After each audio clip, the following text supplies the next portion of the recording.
I never thought I'd be the kind of person who ruins her own marriage. I always believed I was strong, loyal, and above all, faithful. But sometimes, life throws you into situations that test everything you thought you knew about yourself. And mine came wrapped in charm, confidence, and the kind of attention I hadn't felt in years. The twist? He was my best friend's dad. It all started so casually. My best friend, Emily, and I had been close since college. We were like sisters, sharing everything from clothes to secrets. So when she invited me and my husband over for her dad's birthday dinner, I didn't think twice. I'd met her dad before, of course. Mr. Carter. The successful, smooth-talking man who never acted his age and had a way of making everyone in the room feel special. That night, though, something was different. He looked at me, and I felt it. Like I was the only one in the room. At first, I brushed it off. I was married. Happily, well, sort of. My husband and I had been drifting for a while. The spark was gone. We hardly spoke beyond bills and groceries. But I kept telling myself that it was just a rough patch. Every couple goes through them, right? I never planned to do anything wrong. I never imagined I'd cross a line I couldn't uncross. But it started slowly. A comment here, a glance there. Every time I saw Mr. Carter, it felt like he saw something in me that my husband had stopped noticing. He complimented my laugh, remembered little things I said, even texted me after gatherings to say how great it was to see me. At first, I told myself it was innocent. That I was imagining things. But deep down, I knew better. And then one night, everything changed. It was a rainy evening. Emily had invited a few friends over for dinner at her dad's place. My husband couldn't make it. Mr. Carter offered me a ride home since we lived nearby. I should have said no. I should have texted for a cab or waited for the rain to stop. But I didn't. And the moment I stepped into his car, something shifted. The air between us felt charged. I kept thinking, don't do anything stupid. But then he pulled over, looked at me, and said something I'll never forget, you deserve to feel wanted again. What happened after that, it broke everything. Now, my marriage is over. My best friend won't even look at me. I've lost so much, and for what? A few stolen moments of feeling alive? But before you judge, let me tell you exactly how it all happened, how temptation built slowly, how I tried to fight it, and how in the end, I lost. Not just my husband, but a part of myself too. Because sometimes, the worst decisions don't feel wrong when you're making them. They feel like escape. Like freedom. But they always come at a cost. And mine? It was everything. Looking back, I think the cracks in my marriage started long before Mr. Carter entered the picture. My husband, Ryan, is a good man, stable, responsible, always on time with the bills. But somewhere along the way, we stopped being us. Our conversations turned into short updates about chores or work. We shared a house, a bed, and a name, but not much else. I used to try to fix it, suggest date nights, small surprises, even therapy, but he was always too tired or too busy. Eventually, I gave up and told myself this was just what marriage looks like after a few years. Then came Emily's birthday. We all went to a cozy restaurant, and her dad, Mr. Carter, joined us. He sat across from me, smiling in that calm, confident way he always did. I caught him looking at me more than once, and instead of feeling uncomfortable, I felt seen. And that scared me. Because deep down, I realized how much I missed that feeling.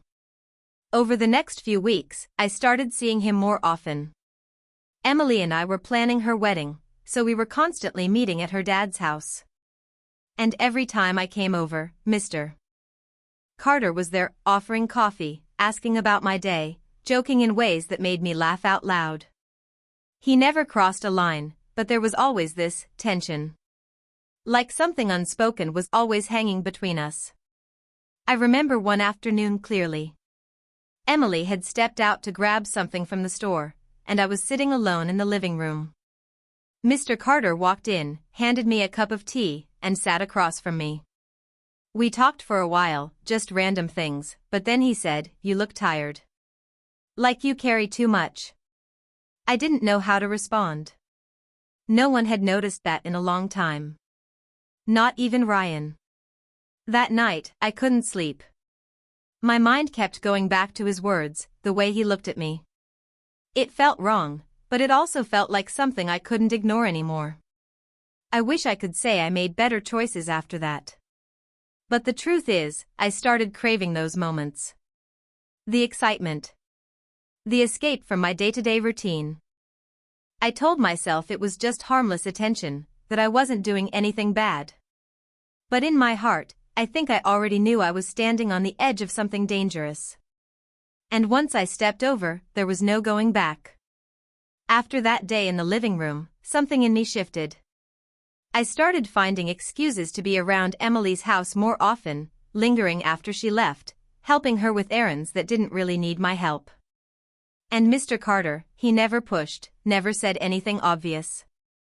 But he always made sure I knew I had his attention. A small compliment, a longer than necessary glance, the way he'd gently brush past me in the kitchen. Every moment added a layer of tension that I couldn't shake. At home, things with Ryan got worse. He noticed I was distracted, but instead of asking what was wrong, he just shut down more. He buried himself in work, stayed late at the office, and when he was home, he spent most of his time staring at his phone. There was a growing silence between us, thick and uncomfortable.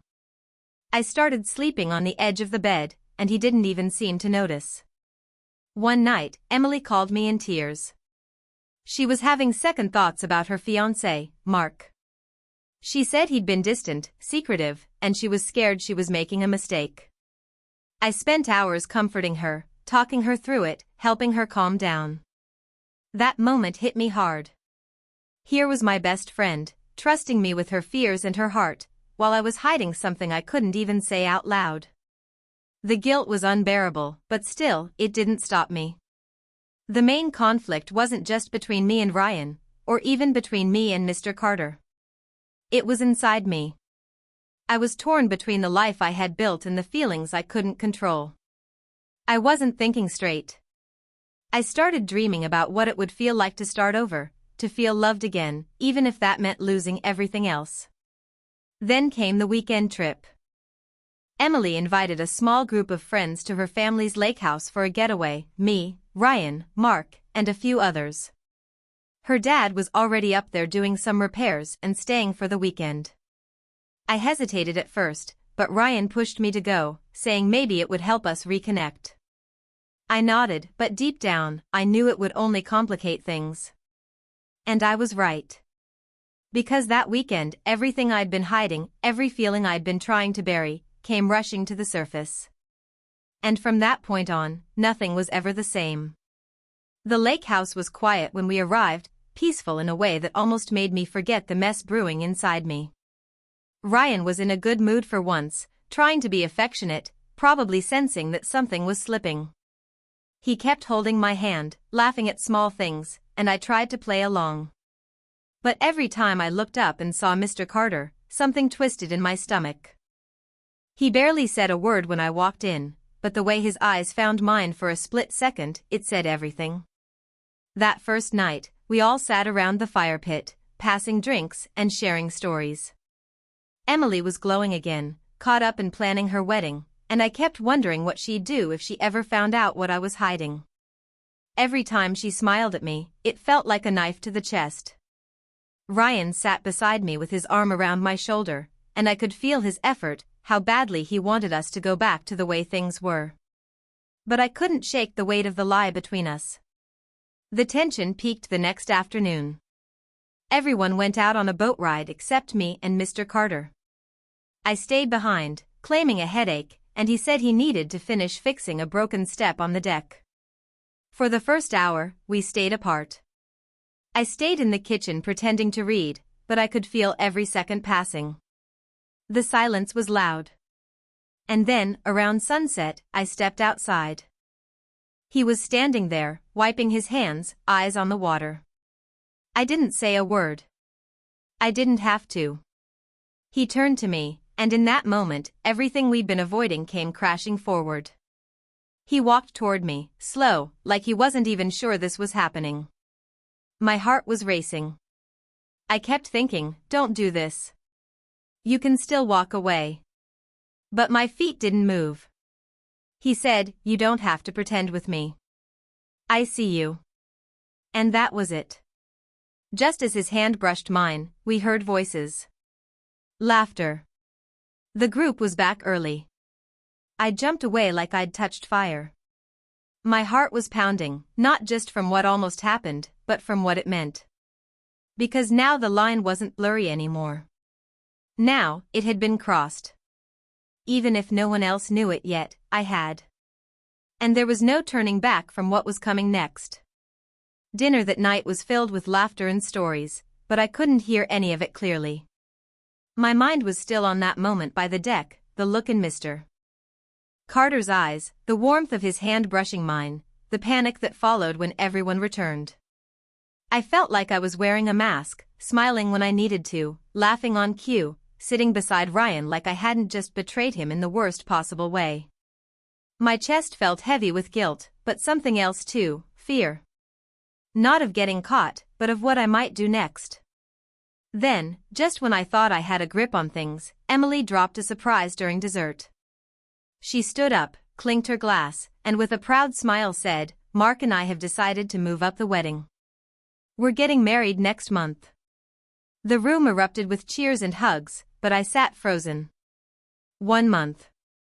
That meant I'd be seeing her more often, helping her plan the final details.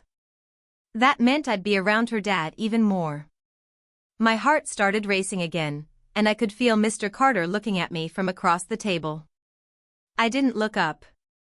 But that wasn't the real twist. Later that night, while everyone was gathered around the fireplace playing games, I slipped into the kitchen to get some air. Ryan followed. At first, I thought he was just grabbing a snack, but he stood there awkwardly for a moment, then said something I didn't expect. Is there something you want to tell me? I froze. What do you mean? I asked, keeping my voice steady. He stared at me, searching my face. You've been distant. Different. 4 weeks now. I don't want to accuse you of anything, but I can feel it. You're not here with me. Not really. I opened my mouth to speak, but nothing came out. My throat was dry. I wasn't prepared for this. He didn't know anything, at least not yet, but the doubt was there. He could feel it. And I knew if he pushed just a little more, everything might come spilling out. Just then, Emily walked in, completely unaware, and asked me to help her with some decorations in the guest room. I nodded quickly, avoiding Ryan's eyes, and walked out without saying another word. But now, I wasn't just hiding something from him, I was being watched. And the rail bomb dropped the next morning. Emily and I were having coffee on the porch, and she casually mentioned something that made my stomach drop. My dad's been acting weird lately. I think he has a thing for someone, but he won't tell me who. I almost dropped my cup. She laughed, not knowing how close she was to the truth. It better not be one of my friends, she joked. That'd be gross. I forced a smile, my pulse thudding in my ears. That was the moment I realized this wasn't just about a mistake anymore. This was about to explode. The morning after Emily's comment, I couldn't look at her the same way. Every word out of her mouth felt like a slow countdown to disaster. I kept trying to act normal, helping with breakfast, laughing at jokes, pretending everything was okay. But my hands were shaking. My chest felt tight. And I knew, somewhere deep in my gut, that we were running out of time. Secrets can only stay hidden for so long. Especially messy ones. Ryan barely spoke to me that day. He wasn't angry, not outwardly, but quiet. Too quiet. Watching me. Studying me. I could feel the tension growing between us like a wire ready to snap. Every glance felt like an accusation. And I had no defense. Because he was right. I wasn't really there anymore. That evening, as we were packing up to leave the lake house, it all came crashing down. Ryan pulled me aside behind the garage where no one could hear us. His face was pale, lips tight. "I saw the way you looked at him," he said. I didn't want to believe it, but I saw it with my own eyes. I didn't say a word. I couldn't. "You were going to cheat on me with her dad?" His voice cracked, more hurt than angry. "How long has this been going on?" That question, it hung there, heavy and impossible. I opened my mouth, trying to explain something I didn't fully understand myself, but before I could get a word out, another voice joined us. Emily. She had come looking for us, but instead, she got the truth.